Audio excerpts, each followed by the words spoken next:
معصوم سے کسی نے پوچھا نا کہ مولا دین کیا ہے، تو معصوم نے فرمایا 5 چیزوں کا نام دین ہے۔ کون کون سی مولا؟ نبی نے فرمایا نماز، روزہ، حج، زکوٰۃ۔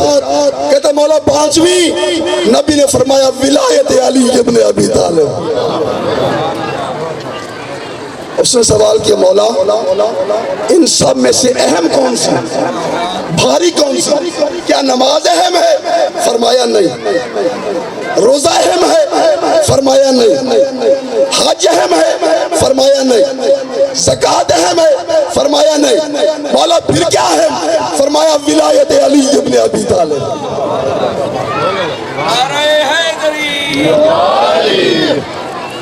سوال کرنے والے نے پھر سوال کیا مولا کمال ہو گیا، نماز اللہ کی وہ ہلکی ہو گئی، روزہ اللہ کا وہ ہلکا ہو گیا، حج اللہ کا وہ ہلکا، زکوٰۃ اللہ کی وہ ہلکی، اور آپ کے بھائی علی ابن ابی طالب کی ولایت سب سے بھاری۔